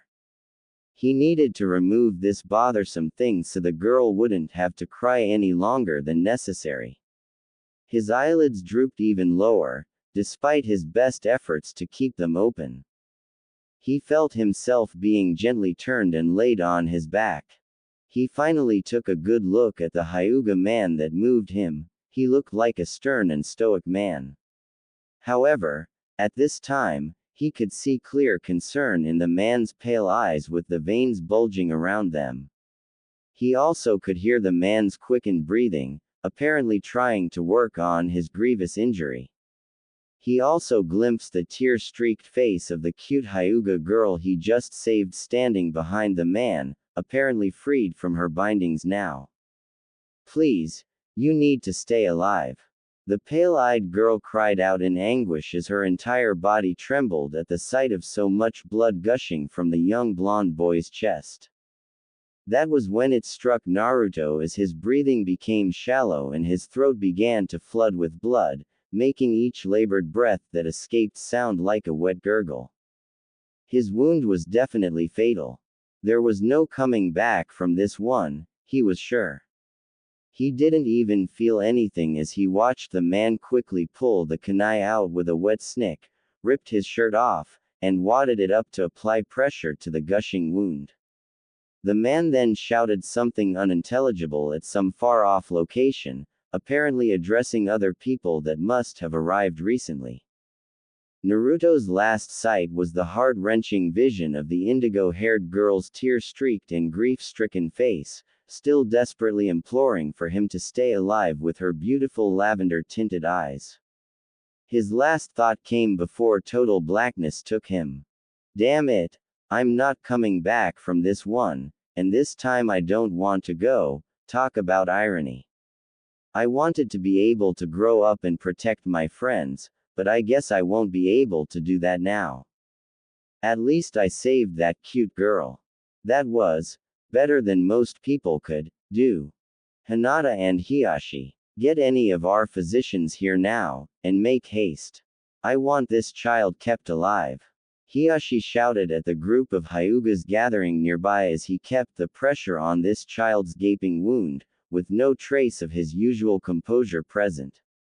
Some of them obeyed and left in search of an available medic inside the compound. The others were reluctant. Hiashi-sama, we shouldn't treat him. Don't you know who he is?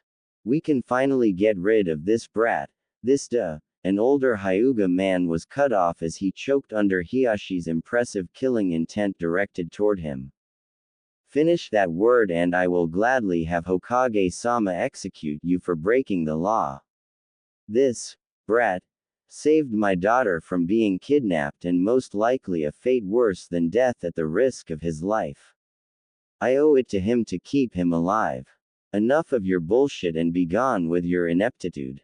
He roared at the trembling Hyugas, his Byakugan blaring with promise of a painful fate for anyone who dared to object further. Only his younger identical twin brother opted to step up to the boy's body in an effort to help him out. Brother, his blood flow is slowing down too quickly and his chakra network is fading. What can we do now? Hazashi spoke softly as he kneeled down and checked the boy over with his Byakugan. Hiashi could only respond with a frustrated growl as he desperately tried to keep the boy alive even a second longer by increasing pressure on the wound. Hinata barely noticed her frantic father and uncle next to her as she continued to stare down at the blonde boy's still impaling form. She was completely numb inside as her tears stopped. She couldn't understand why this had to happen to someone as kind and brave as him. If she hadn't been so weak, this boy then wouldn't have had to sacrifice himself to save her worthless self. She stared down at her trembling hands. It felt like she had the boy's blood on them, even though they were perfectly clean. Before she could spiral lower into total despair, she heard an unnatural yelp of surprise each from her father and uncle. Before she could glance up to see what happened, she was yanked backward by her nightgown's collar, her father's blood-soaked hand clenching tightly onto it. Landing some distance away from the boy's body, all three were shocked to see bright red charca burst from the body and surround it as if it was protecting the boy. Hiyashi and Hazashi had to deactivate their Byakugan lest they became blinded by the dense and pure chakra radiating from the boy. They also had to resist the familiar and overpowering presence in the atmosphere as the other Hyugas scrambled to get away from the body as quickly as possible. The clan head heard his daughter cry out in shock. "Father, what is this? Is it hurting him?" Hinata exclaimed with none of her usual stutter, pulling hard at her father's death grip on her collar in an instinctive effort to protect her savior from whatever it was. Her father shushed harshly to get her to calm down a bit, and took a moment to stare at what was happening before them. He shared an astonished expression with Hazashi before replying. "No, it seems to be healing the wound as if it was nothing," he murmured in amazement as he observed the young child's gaping wound beginning to close. Inside Naruto's mindscape, Naruto opened his eyes to find himself lying on his back, submerged up to his ears in shallow water. He quickly sat up in confusion and clutched at his chest, only to see no sign of the wound he supposedly suffered, and his shirt somehow remained intact. He knew that was real, so why did he end up here suddenly unhurt? He had a look around and saw that he was in a long, wide, and dimly lit hallway that seemed to stretch on forever into pitch-black darkness in either direction. The walls were old and crackling with large dark red and blue pipes snaking along them in odd patterns. He noted the red pipes were glowing bright red compared to the blue ones. What is this? Is this where people go when they die? Confused, he forced himself to rise and shake some of the excess water off. As he glanced at both directions the large hallway stretched into, he could feel something tugging at him a little one way. Having nothing else to go on, he decided to follow this sensation. After what seemed like hours of wading through the shallow water, the hallway suddenly opened up into an enormous room. Red and blue pipes covered nearly every inch of the walls on both sides and even the ceiling, but that wasn't what caught Naruto's attention, as he could now feel a very powerful presence in here. Walking further into the room revealed a giant set of iron bars blocking further progress into the darkness beyond. A closer inspection revealed a paper with "seal" written on it stuck high up on the center bar. He felt anxiety flowing through every single inch of his body. Something told him this was neither heaven nor hell. "You catch on quick, boy," a loud and authoritative voice boomed through the large cavern-like room. The young blonde yelped in surprise and fell back to land unceremoniously on his backside, splashing the shallow water everywhere. There was silence for a long moment before the booming voice broke into a mirthful chuckle, seemingly shaking the entire room with each exhalation. "Haha, it has been a while since I've had a good laugh. Please do not be frightened. We are in your mindscape and I wish to have a discussion with you, Uzumaki Naruto," the voice continued, rolling throughout the room like thunder.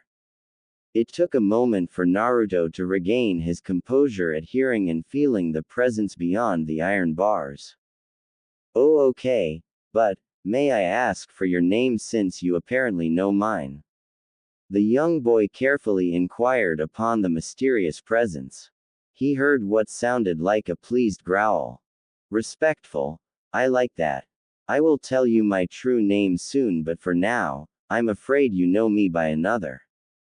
The darkness began to fade out and Naruto could easily make out a massive silhouette shaped like an animal towering high over him. He also noted, with some trepidation, many long tails swaying gently behind it. Two enormous crimson eyes shone brightly down at him in the darkness near the top of the silhouette. The humans out there call me Kyuubi no Kitsune. The same nine-tailed demon fox that the fourth Hokage supposedly killed, with one exception. The darkness finally faded away completely, revealing an enormous crimson demonic-looking fox with rabbit-like ears and 9 tails. It was calmly lying on the floor and facing the boy directly with its arms crossed underneath its raised head. Its eyes were still staring down at him unblinkingly. Instead, I was actually sealed within you when you were a newborn. I am the reason why you are hated by most of the ignorant idiots you've met so far in this ungrateful village. The now revealed Kyuubi finished softly as its 9 tails twitched and swayed around absent-mindedly. It was watching the boy intensely for any reaction. It took all Naruto had to keep from crapping his pants at the prospect of being face to face with the giant demon fox that the entire village feared and hated. Only reassured somewhat by the presence of the iron bars between the two, he regained his composure finally. As he gazed up at the fox, whom seemed to be waiting for what he would say, he had to take a moment and think about what to say to this powerful entity apparently trapped within him. He finally understood why the villagers hated him so much and, at first, he impulsively wanted to yell insults at the fox sitting beyond the bars for being the reason he lived a painful existence until recently. But, would that have changed anything? Whatever put the fox into him already happened, and he already lived through the worst of the villagers, anger and hatred. Plus, those same villagers were morons for even believing him to be the demon fox itself in the first place, so he had no reason to care about what they thought of him now or in the future. He could tell things would continue to improve for him as he made more friends at this rate. And what if it wasn't the fox's fault it had to be sealed into him? He already learned of one lie when all of his generation and younger were told the Kyuubi was actually killed. Right now, to him, it might not be such a bad thing having a giant entity sealed inside him. He probably got some benefits from that, right? And maybe he could make another friend in the process. At that thought, the Kyuubi's eyes widened fractionally for an instant. After taking a long moment to quell the shock of this revelation, Naruto decided there was nothing that could be done to change anything right now. He decided to ask some questions before forming an opinion about his recently discovered tenant. Thank you for not calling me a prisoner, and yes, you did get some benefits from having a giant entity sealed inside of you. The Kyuubi suddenly spoke, as if the boy's thoughts were said out loud. Naruto flinched in surprise at that, then remembered that he was in what the fox called his mindscape. It makes sense in this case. From those red pipes I see coming out from your side, you're kinda paying rent with some of your chakra, even if it was forced. The blonde replied sheepishly, pointing at the pipes lining the walls. The fox only gave a small grin, liking this human. He had a sharp mind being able to understand instantly what the pipes symbolized. So what happened that had me end up in here with you? The last thing I remember before coming here was a creepy man in black killing me for saving a girl. I certainly had no idea you've been in me all this time till now. Naruto asked, looking up at the giant fox with a head. When you were dying, I pumped some of my chakra throughout your system and it increased your healing rate exponentially. While I'm working on that, I decided to pull you into this room so we can finally meet face to face and have a discussion. It spoke with an annoyed tone on the last word, as if it was going to confront the boy about something. Naruto gulped, having a feeling he knew what the Kyuubi was pissed about. As if to signify the changing mood, the fox's massive tails began to move around a little forcefully, splashing the shallow water everywhere. Now, I would like to tell you about my end in regards to how this seal works between us. As long as I am inside you, my chakra is absorbed little by little into your body and I cannot break out of the seal at any time without killing you. The fox explained while pointing at the paper seal on the bar with one of its tails. While I'd admit I'm not too put out by that notion, I realized it's best for me to work with you and keep you alive until the end of your life this time. The reason for this is the seal connecting us both is designed so that if you died for any reason aside from old age, I die as well and it probably would be long and painful, too. Naruto winced. The fox became more agitated as it narrowed its sinister crimson eyes at the cringing blonde, bared all of its teeth, got up on all four legs with thunderous footsteps, and its tails thrashed loudly behind it. They were raising a deafening racket in this large room. So imagine my rage when I watched you try to kill yourself 4 times in quick succession some time ago and I desperately worked my off to keep the both of us alive. Every god damn time. The all-powerful Kyuubi roared as it punctuated the last 5 words with an intense slam of one of its powerful tails onto the floor, shaking the entire room each time and causing large waves everywhere with the shallow water. The fox's angry roar knocked the boy off his feet and blew him back several meters to tumble through the choppy water. After the outburst, the fox exhaled loudly and seemed to calm down as it returned to lying down. Naruto, while a little wary this time, slowly stood up from the calming water and shook the excess off to face his tenant again while remaining silent with a guilty expression. The Kyuubi sighed slowly and a small smirk tugged at its black lips. You're lucky that I healed you on a whim this time. After what happened, I decided I wouldn't heal your moronic ever again as long as you kept contemplating suicide. That'd mean I'm trapped inside a weak container and I'd rather just die with you and deal with the of coming back to life a few decades later. I almost considered not saving you this time since going up against an experienced shinobi the way you are now would be considered a form of suicide by many people, myself included. The Kyuubi grinned at Naruto's annoyed scowl at being called suicidal for doing what he thought was right. Still, you did do it to rescue that human child and you actually did not want to die, so I decided to interfere and make a deal with you. I want to help you get strong enough to keep the both of us alive, as well as protect all of your friends, Uzumaki Naruto. Naruto became alarmed about the notion of making a deal with a demon, especially when it was the most powerful being in existence. He decided to make sense of something before he would decide to accept or not. Go ahead and ask your questions. The Kyuubi snickered at seeing the boy faceful at having his mind read again. Damn it. Anyway, I only have one question. Why did you attack Konoha? He asked firmly, before gulping a little as he saw the giant fox narrow its eyes angrily. Its tail shifted some as it took a deep and calming breath. Apparently it was a sore subject. A masked man with the Sharingan ripped me out of my previous container and put me under his control with that accursed Kekkei Genkai. I was then taken to your village and forced to rampage through it until your 4th Hokage came and sealed me into you, and that's how we got here.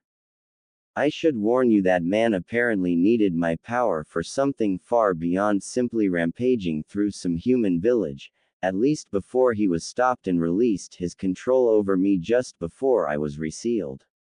He would likely return in the future to try and rip me out of you. And I don't need to tell you that, with this seal, would result in certain death for us, boy. The Kyuubi spoke with an angry undertone. Naruto narrowed his eyes at the prospect of being hunted in the future for what he contained.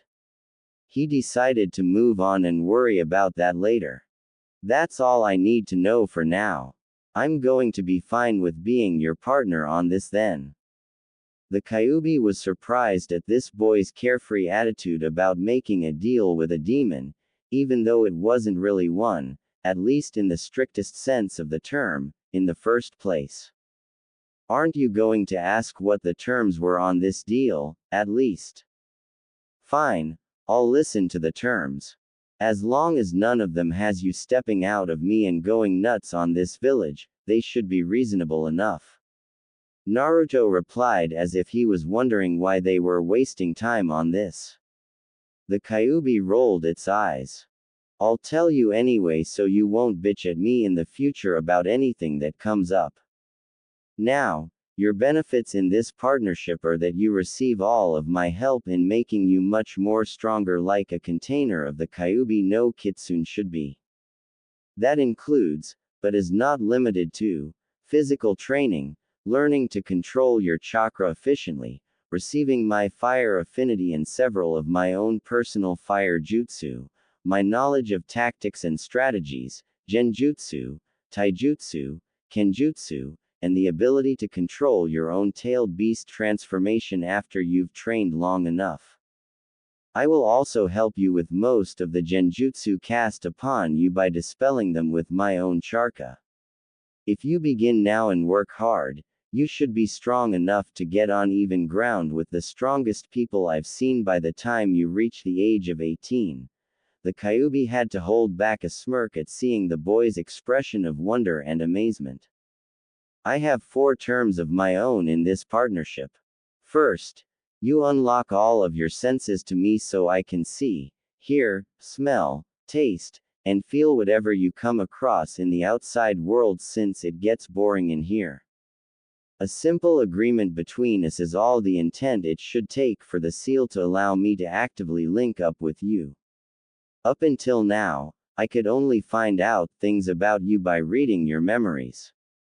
We'd also now be able to speak to each other without you having to come here every time, and you also benefit by having your senses heightened even further thanks to my own senses merging with yours.